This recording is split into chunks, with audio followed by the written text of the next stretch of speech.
So look, I like Shea Weber. Okay, Shea Weber, honestly, since I was a little kid and I saw him put the puck through the net at the 2010 Olympics for Team Canada. Shout out to all you guys who remember that, guys and girls.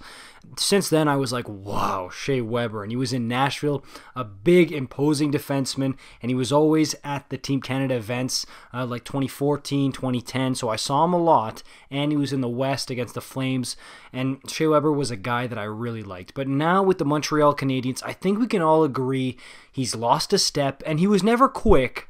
But, dude, sometimes you can tell here that he is criminally slow out there sometimes, dude. Like, it's really hard to watch at times with Shea Weber, and I know he's got an injury history, problems with his knees and stuff like that, but he's not mobile at all. The slap shot, when it works, it looks beautiful, but he misses the net so much. And on the power play, when it's the Shea Weber one-timer, it's so easily telegraphed, and teams know when they're going to see it, and they know how to defend against it. So look, Shea Weber is not what he once was, and maybe casual observers will say, yeah, Shea Weber is the #1 defenseman on the Montreal Canadiens. But if they say that, then you know they're not a hardcore fan watching all the Habs games, because he's just the big name, the marquee star name. He's been to the All-Star games, won the hardest shot, all this stuff.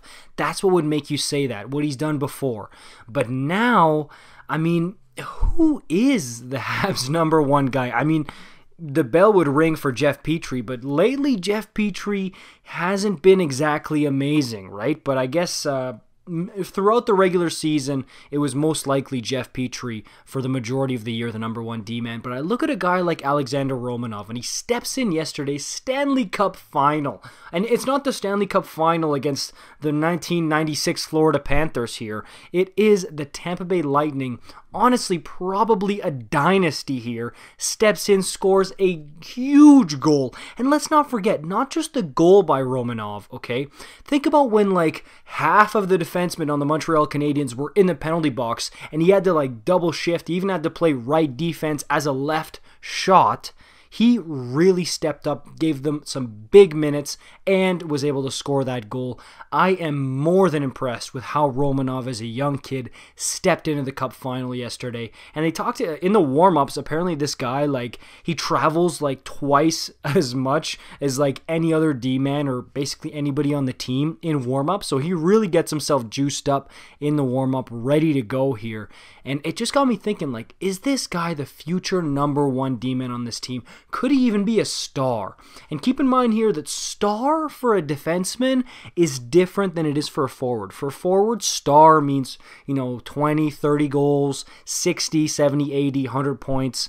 But for a defenseman, you can be a two-way D-man and still be a star, somebody like Miro Heiskanen, or you can be an offensive defenseman and be a star like Erik Karlsson was for the Ottawa Senators all those years, that type of thing, right? But Romanov clearly is a two-way D-man. And that's not to say he doesn't have good offensive instincts, good offensive ability. He does. He can put the puck in the net clearly. And I know his stats don't really show it, but it was his first season.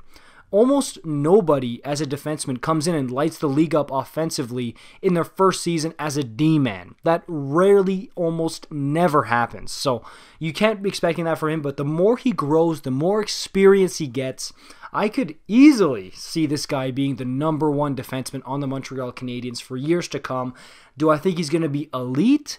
No, I don't think he's going to be elite game-breaking defenseman. I don't think he's going to be like Cale Makar. I don't think that's what Romanov is. But can Romanov be somebody like Mark Giordano with the Calgary Flames? Can he be like Jay Bouwmeester in his prime with the Florida Panthers? Or even the high-ceiling Duncan Keith, okay, in the heydays, 2010 to maybe 2016 with the Chicago Blackhawks?